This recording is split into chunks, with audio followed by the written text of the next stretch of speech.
Olá, pessoal. Meu nome é Rogério Vieira, eu sou compositor, regente da Orquestra Jovem, Valorec, no projeto Música nas Escolas. E em nome do projeto Música nas Escolas, estou aqui para oferecer à comunidade em geral uma aula de introdução, uma pequena aula introdutória à história da música ocidental. O escopo do nosso trabalho é de cunho informativo, como cultura geral, sem pretensões acadêmicas muito complexas. Vamos trazer informações gerais que são de conhecimento já compartilhado com um certo grau de comprovação, evidentemente sobre a história da música como um todo, desde as suas origens. Há muitas controvérsias, há muitas dúvidas, mas vamos fazendo um pequeno apanhado que, naturalmente, como é uma aula introdutória, uma primeira, única aula por enquanto, nós só chegaremos até um determinado período da história. Vamos falar primeiro das possíveis origens da história da música. Bom, pelo conhecimento que nós temos nos setores especializados do estudo da historiografia humana, a arqueologia, a paleontologia e todas as suas ramificações possíveis, os estudos da antropologia comparada, essas ciências especializadas, as ciências humanas e ciências históricas especializadas, nos dão como sinais muito claros o fato de que o ser humano produz aqueles artefatos e objetos e certas práticas que a gente desde sempre pode identificar como o que agora, modernamente, nós chamamos de manifestações artísticas. A partir do momento que a humanidade começou a se estabelecer em sociedades mais organizadas, começou a produzir ferramentas, começou o domínio do fogo, a domesticação dos animais, o início da criação da agricultura, da plantação, as práticas mais sedentárias. A humanidade começou a se estabelecer, nossos antepassados, no passado muito remoto, começaram a produzir seus objetos de uso de ordem absolutamente prática, ferramentas, armas, utensílios, os mais diversos para facilitarem a nova forma de vida, que era diferente da forma mais selvagem, digamos, que nossos antepassados viviam, o que estava caminhando que seria a civilização, nesse período que vulgarmente é chamado de pré-história, o paleolítico, o neolítico, a era do bronze, a idade do ferro, esses períodos antes das civilizações clássicas propriamente ditas. Nesse período, nós sabemos que há muitos vestígios deixados, principalmente vestígios plásticos e arquitetônicos. O ser humano, nos lugares onde morou, nas cavernas, nas proximidades dos lugares onde ele buscou abrigo, ele já procurava enfeitar os lugares. E, naturalmente, a gente também, por achados arqueológicos, sabe que o ser humano procurou se enfeitar o próprio corpo, procurar vestimentas que, além de protegerem do frio, das intempéries, de protegerem o nosso corpo frágil diante de um mundo tão hostil, sem as defesas naturais que vários animais têm, e a nossa espécie foi perdendo com o tempo, o ser humano começou a desenvolver o que a gente supõe que seja, para nós, para o nosso olhar moderno, o senso estético, o procurar fazer a beleza nas coisas. Então, há registros muito, muito antigos de ornamentação. Esse aqui é um livro de um professor aqui de Minas Gerais, o professor André Pru, sobre a arte pré-histórica no Brasil. Eu estou pegando aqui nesse caso, com a licença dos autores e dos editores, eu vou usar essas coisas arcaicas aqui para ilustrar a minha aula, não vou recorrer muito a recursos digitais, estou usando a minha presença, como se eu estivesse falando com meus alunos frente a frente, né? Mas aqui, né, esse livro traz, ele especificamente é sobre arte encontrada no Brasil. Mas tem alguns registros, vou procurar mostrar melhor para vocês aqui. Isso é material que está fartamente ilustrado nas mídias digitais, inclusive, de pinturas. Por exemplo, isso é uma pintura rupestre na Gruta de Chauvet, na França, de mais de 30 mil anos. Há outras aqui na Austrália de 4.600 anos, em que tem sobreposição, tem a figura de um peixe que deve estar um pouco difícil de ser vista. As representações artísticas da Idade Média, além dos vestígios arquitetônicos, né? Aqui é um motivo muito recorrente, bisões de animais, os animais que provavelmente o ser humano estava aprendendo a domesticar na época. O que acontece é que havia essa preocupação de ilustrar a vida cotidiana. E a gente, claro, isso está documentado, esses vestígios fósseis, esses registros gráficos estão aí, os registros arquitetônicos ficaram também, as rochas duram, né? Quanto às outras atividades artísticas, a gente pode pressupor algumas coisas. Por exemplo, ainda nesse livro, a gente tem aqui, na região do norte de Minas, os arqueólogos chamam da tradição, estilo balé da tradição nordeste. Essa é a linguagem dos arqueólogos. É uma imagem interessante, porque é uma imagem pré-histórica, encontrada aqui no nosso estado de Minas Gerais, pintada na parede de uma gruta, e ela mostra figuras que supostamente é chamada da tradição do balé do Nordeste, porque é figuras que aparentemente estão dançando. Então eu acho que, assim, com uma certa segurança, a gente pode imaginar que as pessoas dançavam. Talvez imitando os animais, talvez imitando os fenômenos da natureza, talvez nessa brincadeira imitando os sons e os ruídos da natureza.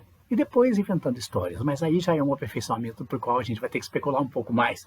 A gente não sabe como as pessoas contavam suas histórias atrás, a gente sabe como as ilustravam. A gente sabe, inclusive, isso é mais ou menos consenso entre os arqueólogos. Eu não sou especialista naturalmente, eu sou um apaixonado por história e claro que esses assuntos de antiguidades me interessam muito, mas já em alguns dessas representações de animais, por exemplo, há vestígios de armas tendo sido utilizadas, ou seja, a gente acredita que essa representação artística também fosse uma forma de atuação mágica, agir sobre a imagem, aquela ideia do pensamento simpático, do pensamento mágico, que certamente era muito comum, é comum em certos povos no mundo ainda, em vários estágios do desenvolvimento da civilização humana. O ser humano manteve uma forma de raciocínio mágico, de aproximação ritualística com a natureza. Então esse ataque a uma imagem de um animal, ou seja, o animal está ali para enfeitar, mas ele também tinha uma função mágica. O ser humano dominava as coisas através da representação da imagem. Mas a par dessas representações gráficas que estão aí fartamente documentadas, a gente também tem outras representações que são muito interessantes. Tem essa da Era Antiga, mas agora vamos dar uma caminhadinha um pouquinho mais na frente do tempo e vamos encontrar aqui figuras, por exemplo, naquela civilização que já na era das civilizações, já depois da era, essa mudança histórica, a gente acrescenta a partir do ponto que há civilizações estabelecidas, com formas sociais organizadas, com formas políticas organizadas, com códigos de convivência e principalmente com uma escrita estabelecida. Essa é a era histórica, nós saímos do terreno da pré-história e vamos para uma época que é mais documentada. Depois me reportaria a outra coisa em relação ao passado, que é importantíssima. A gente tem representações, por exemplo, na Grécia Antiga, essa civilização que é a mãe a avó da nossa civilização ocidental, que é o escopo da nossa abordagem aqui, essa figura de dois jovens dançando. Isso é dança, é sabido. Os gregos têm todos os conceitos que a gente conhece das nossas modernas artes. Eles criaram, inclusive, a nomenclatura, a própria palavra música vem do grego, musikes, é a arte das musas, aquelas que inspiram justamente o que para os gregos eram as artes. Isso incluía a astronomia, a oratória, mas a música, claro. Então, se esses rapazes estavam dançando, havia música. Bom, no caso dos gregos a gente tem isso mais documentado. E só para poder fazer um parêntese de uma outra arte, que é uma coisa interessante sobre a nossa abordagem aqui é uma representação já de Roma, um pouco mais recente, a civilização romana, que herdou muito da civilização grega, e nós somos herdeiros diretos dessa civilização. Isso é uma representação de uma comédia, de uma cena teatral. Ou seja, nós já temos aqui duas representações claras de obras que são de formas que a gente reconhece como modernas de arte.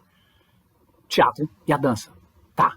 E esses dois pressupõem provavelmente a existência da música. É sabido que o teatro grego usava coros e provavelmente se cantava nesses coros, havia partes declamadas. Certamente havia uma música grega, porque também nas pinturas, aqui a pintura tem essa vantagem, ela é um testemunho. Um jovem tocando uma aula, um diálogo, uma flauta dupla, isso é uma gravura grega também. E temos também representações de uma cultura mais antiga, uma representação egípcia, isso das várias, tá, gente? Eu fiz uma pequena seleção aqui, tem também representações de outros povos, dos sumérios, naturalmente de outros povos, de outros extremos do mundo. Eu estou concentrando aqui na região mais próxima que é o berço da Europa, da nossa civilização moderna. Isso é uma questão importante. Eu vou falar mais proximamente dessas culturas. Há as culturas fora desse escopo que naturalmente estavam fazendo a arte nessa época, e aqui a propósito, na América, antes da descoberta da América pela Europa, no período já no final da Idade Média da Renascença, também havia arte. Aqui, por exemplo, é um mural asteca. Está muito deteriorado, claro, muito mal conservado, mas essas duas figuras, essa figura aqui, ó, que pode ser um sacerdote, um guerreiro, ele está carregando chocalhos. É um registro imagético de música sendo realizada. A gente viu um exemplo egípcio, temos mais um exemplo romano aqui, é um mosaico romano. Esse jovem tocando um instrumento, uma espécie de tromba, uma bocina, um dos instrumentos antigos de metal. Os romanos eram famosos por usar esse tipo de instrumento. Bom, a gente tem aqui as imagens das pessoas tocando. E como é que soava a música deles?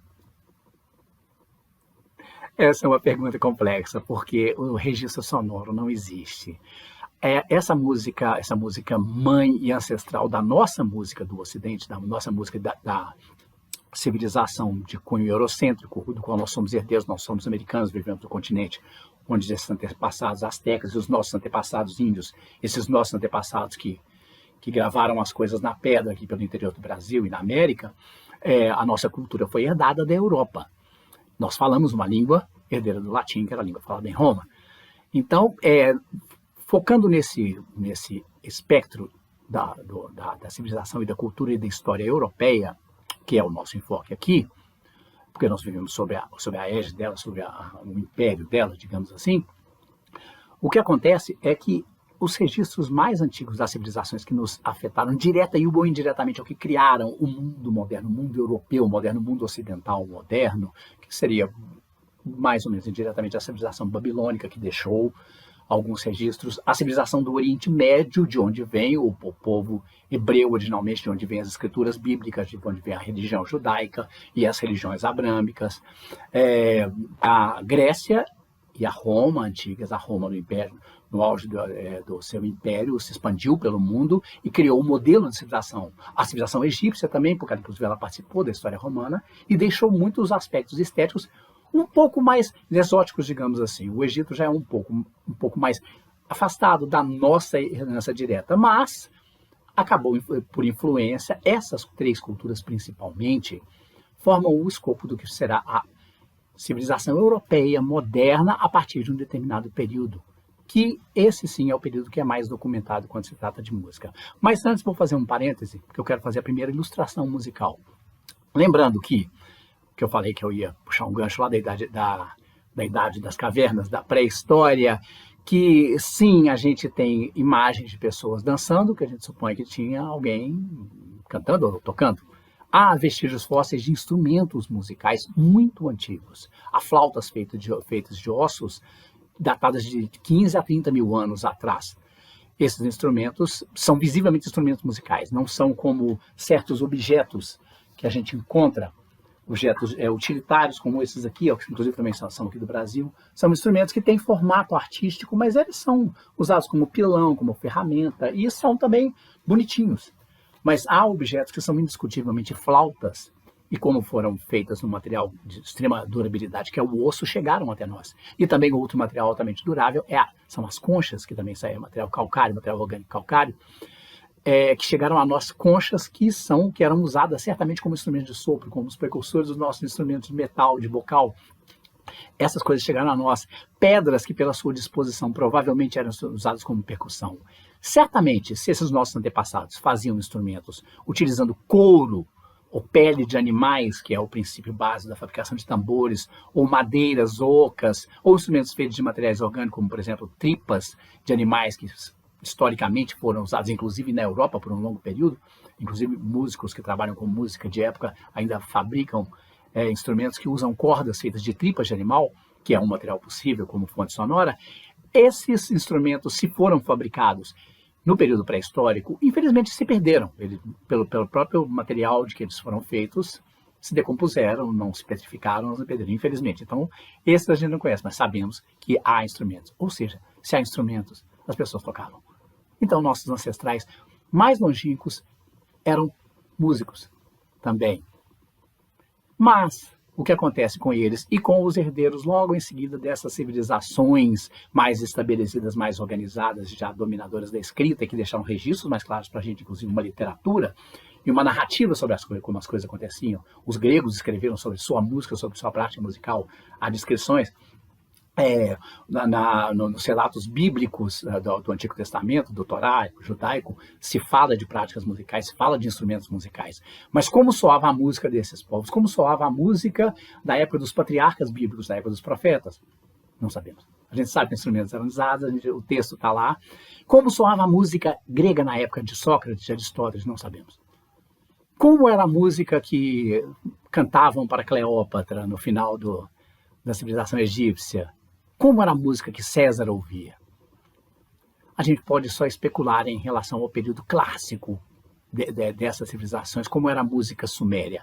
Há algumas reconstruções especulativas e há, inclusive, alguns esparsos registros da música, principalmente da grega, até por uma característica do povo grego de ser tão sistematizador, e por ser tão sistematizador, criou vários dos conceitos que a nossa cultura, inclusive também por via de Roma, herdou, como o nosso conceito de história, como o nosso conceito de ciência vem daí.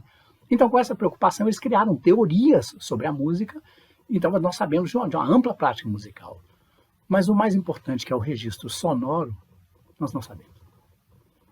O exemplar mais antigo, que vai ser a nossa primeira ilustração musical, que temos integral de uma obra musical, já é do fim da civilização grega, o Epitáfio de Céquilos ou Cícilos. Ele é datado com uma margem de erro, às vezes até assustadora, porque parece muito grande, seria de entre 200 a.C.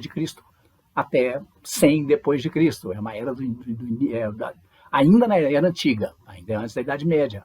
Mas é o único exemplo musical. O sujeito, o tal do Céquilos, escreveu um poema e mandou gravar em pedra o registro, que é o registro da partitura. Então essa obra foi reconstruída. Há outros fragmentos de hinos, adelfos, mas são muito fragmentários. Então é a única referência que a gente tem de como é que seria a música grega.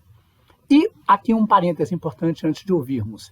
A música lá de trás, a música romana, a música grega, a música egípcia, elas não sobreviveram, a música suméria não sobreviveu, a música persa tradicional da época de Dario, de Xerxes, não chegaram a nós. Mas certamente elas ajudaram a criar o corpo de uma música folclórica, uma música tradicional, e isso aí se expande para o mundo inteiro, porque se a gente for, nós estamos falando aqui do miolo da civilização próximo da região do Mediterrâneo, que é o berço da nossa civilização ocidental, mas se você se espalha para a região das estepes da Ásia Central e para o extremo leste da Ásia, dos asiáticos, que a gente se refere a eles como os orientais, se a gente pensa na Índia, no Japão, na China, no atual Camboja, na Mongólia, na Manchúria, no extremo leste da Rússia, naquela região da civilização tártara, por exemplo, ali você tem civilizações antiquíssimas e que tinham práticas musicais que essa passou na forma de música folclórica, uma música que tem um aspecto exótico para nós, que tem a sua linha de continuidade própria.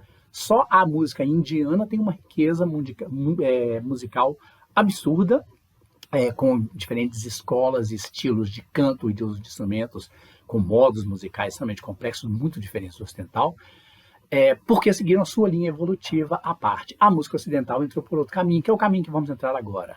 Faço uma pausa agora para escutarmos o Epitáfio de Céquilos, primeiro registro de uma obra ocidental comprovada.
Bom, Esse, então, como eu disse, é uma reconstrução moderna, naturalmente, existem gravações diferentes, essa é uma que está disponível no YouTube, até por questão de direitos autorais e respeito, para que não seja bloqueado o meu vídeo, para não interferir em nada em questão de direito autoral. A obra, naturalmente, é de domínio público, mas essa gravação é atribuída a alguém. Há outras gravações, inclusive feitas até por brasileiros, por estudiosos da literatura, da poesia e da arte grega, mas é emocionante pensar que isso foi escrito há mais de 2000 anos atrás. E é o registro mais preciso que a gente tem de uma obra antiga. Há reconstruções de um hino de Úria, de obras de povos nórdicos antigos, de coisas um pouco, talvez, de fragmentos de música romana, mas são um pouco mais imprecisos. Essa é documentalmente, da perspectiva da maioria dos musicólogos e dos estudiosos, segundo as minhas pesquisas, como eu disse, não são acadêmicas, nem são exaustivas, posso ser contestado por alguém que seja da área, por favor, agradeço os comentários. Mas aí é o único registro do mundo antigo que nós temos. Depois nós entramos num outro período da história. Lembremos que a chamada civilização, a era antiga, a era das civilizações antigas, que termina com o fim do Império Romano, marca o fim da Idade Antiga. E entramos naquele período, que é o que nós vamos abordar agora, que é o que será, na verdade, o escopo do a abordagem da nossa aula de hoje, que será o período medieval. Bom, agora adentramos no fim do período antigo, do qual, como dissemos, só existe um registro, e vamos entrar, para poder voltar para a iconografia aqui, no período em que brota a fé cristã, nos destroços do Império Romano. A fé cristã foi se espalhando pelo Império Romano até depois se converter na fé oficial do Império Romano a partir de Constantino, se não me falha a memória, me corrija se eu estiver errado, os historiadores, tá? E aqui, voltando na manifestação da arte, ainda naturalmente influenciada pela arte romana, pagã, profana da antiguidade, começamos a encontrar os primeiros registros dos locais onde os cidadãos romanos da transição da antiguidade para a Idade Média se encontravam. Aqui são catacumbas, são pinturas nas catacumbas. E as primeiras representações religiosas do período também, uma arte bem rústica ainda na sua concepção, um pouco daquele brilho da pintura romana.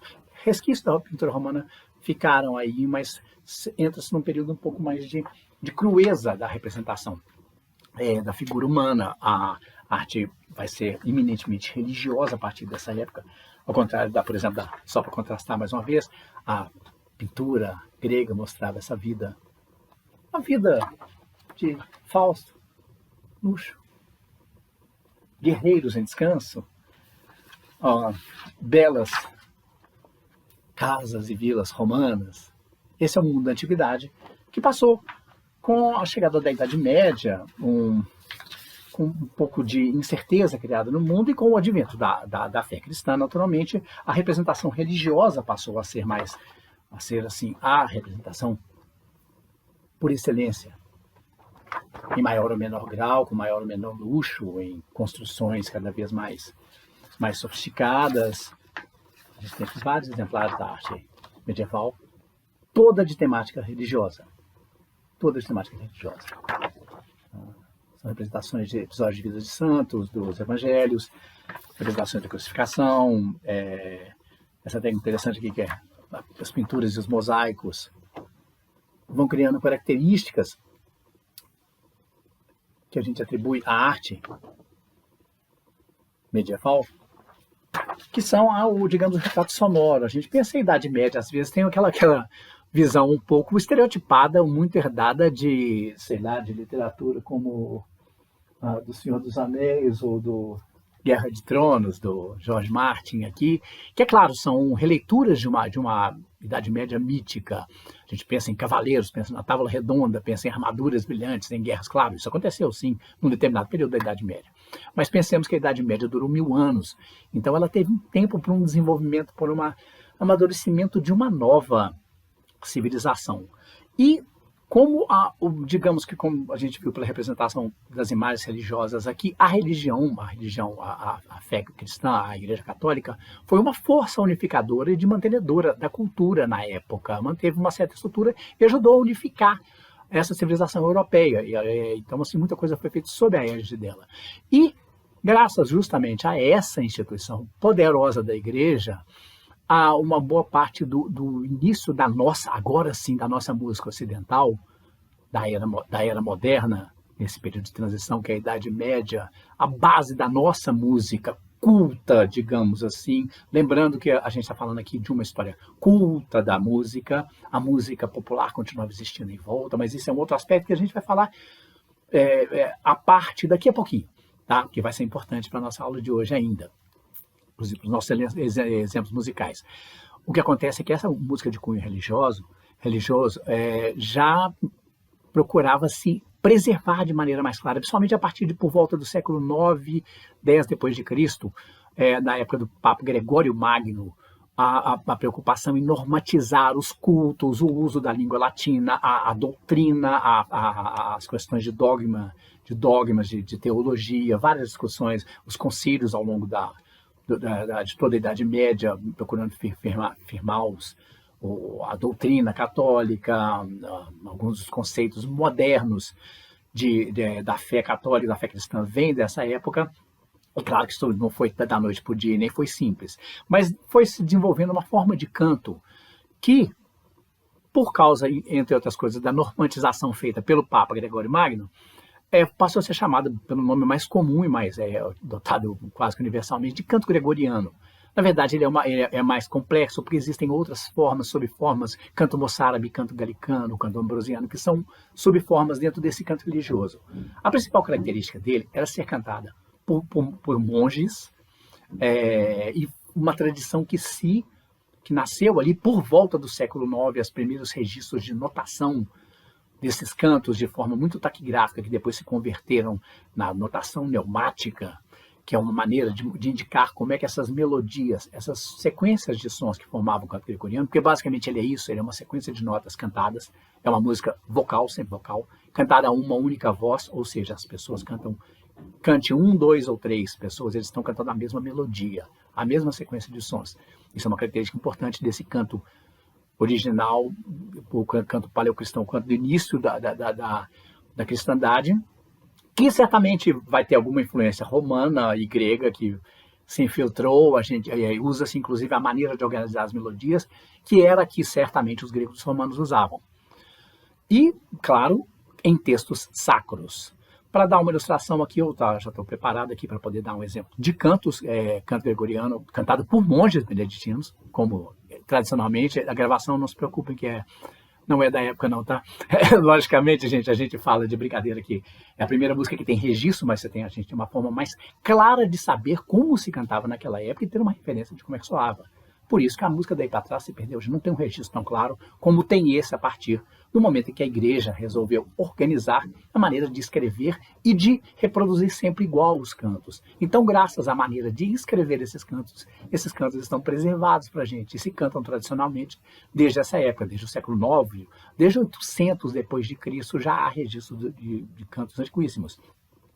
Uma curiosidade aqui, para quem do nosso público seja frequentador ou seja católico, praticante, ou já frequentou a igreja católica, talvez já tenha ouvido um padre, ou numa procissão, ou no evento católico, ou numa missa, um canto em português que é: Senhor, tende piedade de nós, Cristo, tende piedade de nós. Para os que não saibam, isso é uma versão, digamos, modernizada e traduzida para o português, para a nossa língua, de um canto dessa época. Eu acredito, pelo não me falha a memória, que o Kyrie original, ele é do século XIII, pela minha lembrança, que é a época da maioria das obras que nós vamos abordar e que vão servir de ilustração do nosso trabalho aqui. Falo disso daqui a pouco, nós estamos chegando lá. Esse canto originalmente tinha o texto, que é, aliás, o único texto em grego da missa original, porque lembrando que a linguagem litúrgica herdada dos romanos era o latim. Então as missas eram cantadas em latim, as missas eram oficiadas em latim até uma época relativamente recente, mas nessa época era exclusivamente o latim, era a língua eclesiástica e litúrgica. Esse é o único trecho que é em grego, que é Kyrie eleison, Christe eleison, Kyrie eleison, literalmente, Senhor, tem de piedade de nós, Cristo tem de piedade de nós, Senhor, tem de piedade de nós. Então isso, para quem já ouviu, está ouvindo canto gregoriano. Um pouco modificado, um pouco modernizado, sim, às vezes o pessoal põe um acompanhamento de violão que não existia na época, tá? Nessa gravação que eu vou tocar agora, só para dar a título ilustrativo de canto gregoriano autêntico, cantado por monges, provavelmente gravado no mosteiro. Essa prática, os monges praticam o canto gregoriano, chamado canto gregoriano, esse canto tradicional, secular, milenar, como prática diária. Eles têm as horas, eles têm inclusive um conjunto de livros que foi estabelecido na Idade Média, que é o Liber Usualis, que tem todos os cantos usados pelos monges em todas as festividades católicas ou eventos, ou tem canto para certa hora do dia, tem canto para um evento fúnebre, tem canto para Natal, tem canto para Páscoa, entendeu? Vamos ouvir aqui um exemplo, a gravação com os monges, se não me falha a memória, do Mosteiro de Silos, na Espanha. Depois eu confiro o detalhe e coloco um acréscimo no vídeo com as fontes. Aqui está.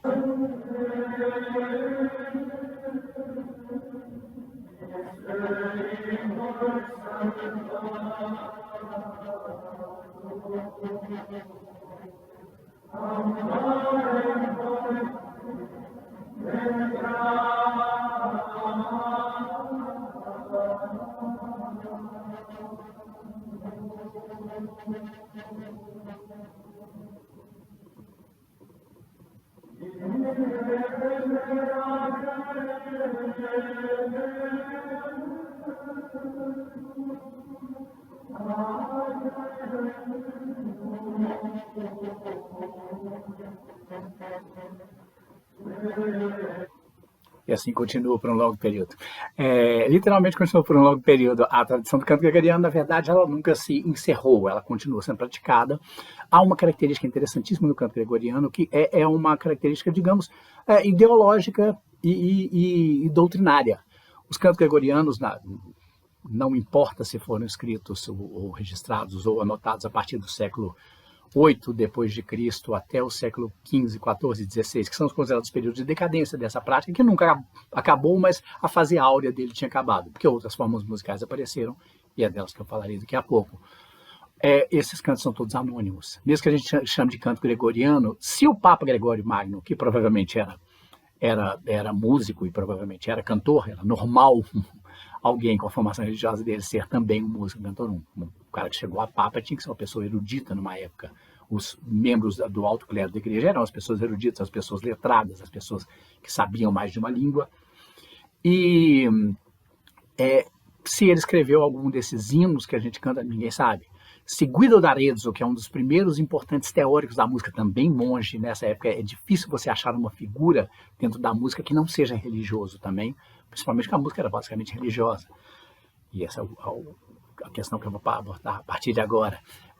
Se Guido d'Arezzo, Sinote, que escreveu, se algum desses autores mais antigos escreveu, algumas coisas são atribuídas a ele. A Idade Média, uma boa parte dela, ela tem essa característica, e isso vai ser uma coisa importante em relação à nossa ilustração musical, que eu vou começar a falar dela exatamente agora. A questão do anonimato. No caso do canto gregoriano, desse canto tradicional, era a coisa, digamos, como eu já disse, ideológica. Esse canto, ele é um canto divino, ele é um canto de um caráter transcendental. Percebe-se ouvindo que ele tem uma intenção, ele não tem muito de terreno, ele não tem certos elementos da música que ele exalta, mas então ele não tem que ter a vaidade de ninguém por trás dele, então não é um autor, ele tem essa transcendência, digamos assim, a questão espiritual dele faz com que ele seja um canto anônimo. Ele era anônimo, continua anônimo, é como se fosse uma voz coletiva cantando para a divindade. Um belo pensamento, bastante poético, né? Acontece que, exatamente já por volta do século XIII, XIV, a música que certamente existia, a música popular ou a música de caráter profano, a música de caráter cavalheiresco, a música de caráter de amor cortês, começava a despontar ao lado dessa música religiosa, digamos que ela que for melhor registrada, enquanto os monges estavam cantando seus cantos gregorianos ao longo das décadas e séculos. certamente nas tavernas e nas festas as pessoas tocavam música e faziam música de dança. Aquelas imagens de pessoas dançando na Grécia mostram que as pessoas, e os instrumentos musicais lá no Egito mostram que as pessoas tocavam e dançavam em festas. Isso parou na Idade Média? Não. Não, apesar dessa visão mais espiritual da Idade Média, dessa visão mais da religião, certamente houve uma música popular.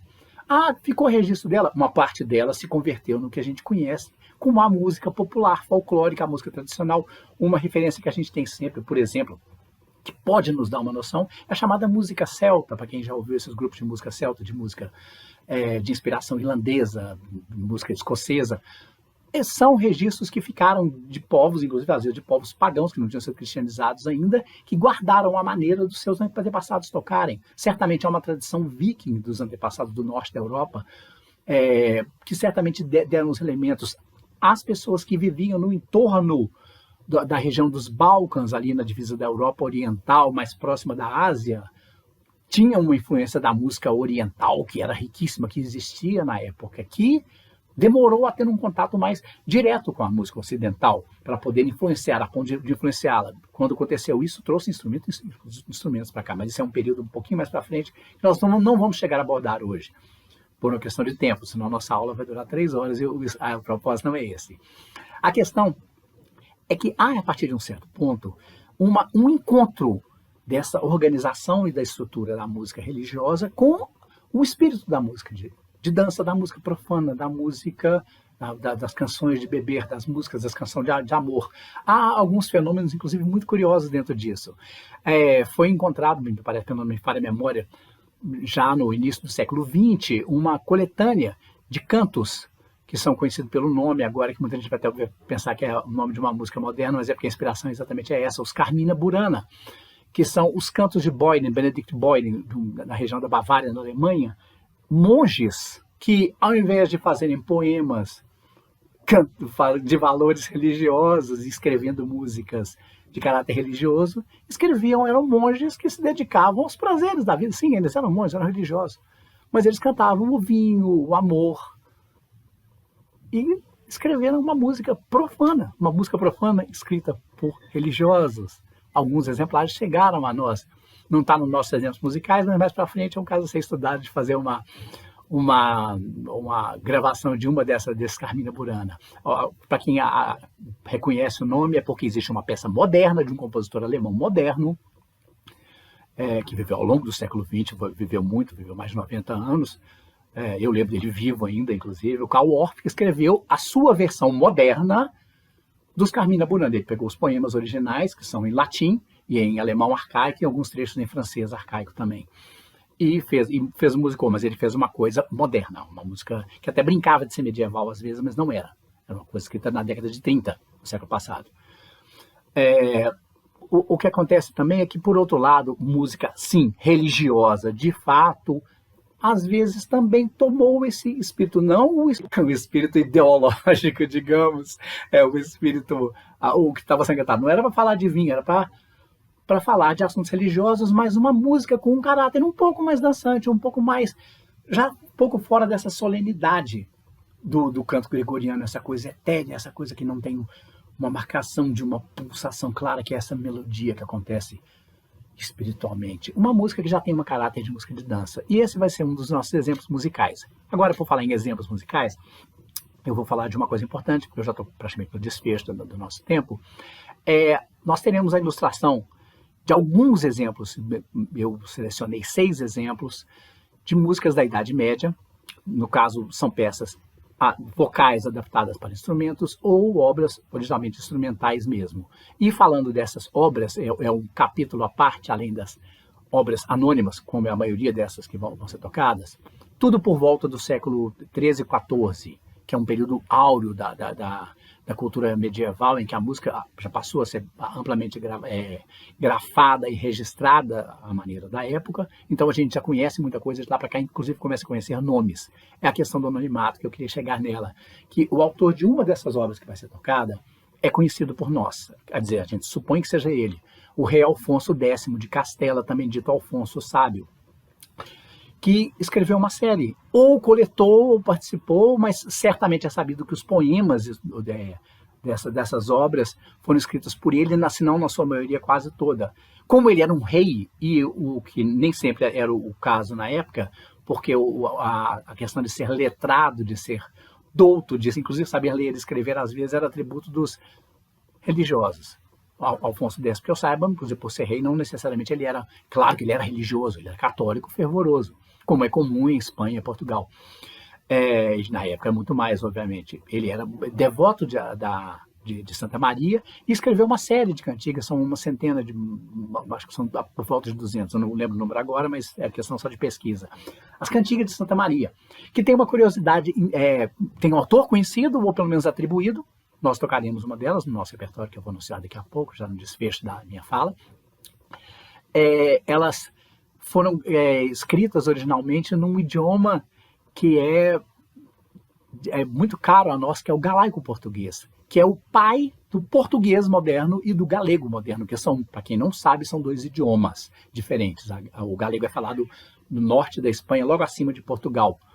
É um idioma diferente. Ele não é português, não é espanhol. É o idioma mais, para quem escutar, é o mais parecido com o português, ele é mais parecido com o espanhol.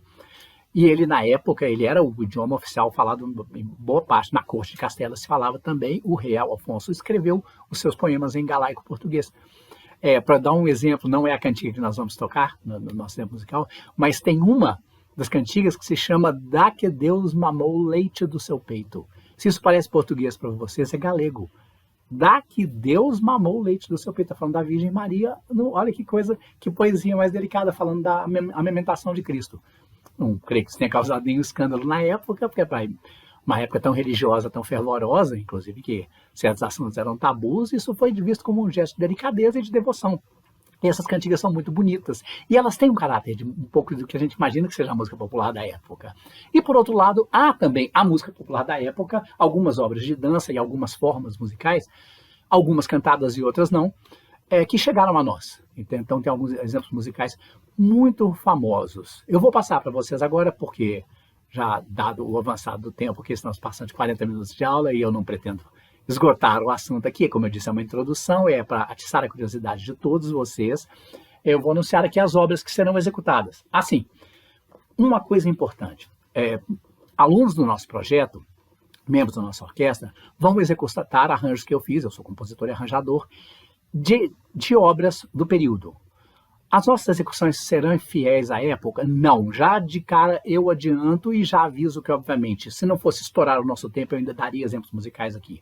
Mas tenha uma curiosidade, vocês que estão nos acompanhando, de depois pesquisar música medieval, porque há os instrumentos típicos de época e há o que a gente imagina que seja maneiro de se tocar da época. Tudo especulativo. Um pouco menos especulativo que em relação à música grega ou à música antiga, das civilizações mais antigas, porque a Idade Média nos deu uma informação um pouco mais próxima pelos períodos que seguiram. A gente sabe um pouco melhor pelas práticas e porque os autores, a partir do certo ponto, começaram a escrever sobre o assunto. E os instrumentos chegaram muito mais bem conservados a nós. Então, tem os instrumentos típicos de época. Nossa versão das 6 obras que eu vou anunciar agora para encerrar essa nossa primeira aula, espero que nosso primeiro encontro. Espero que vocês gostem muito, espero que a gente tenha a oportunidade de fazer outros. Por enquanto, esse exemplar é único, foi só uma introdução ao assunto. Então, repetindo, tá?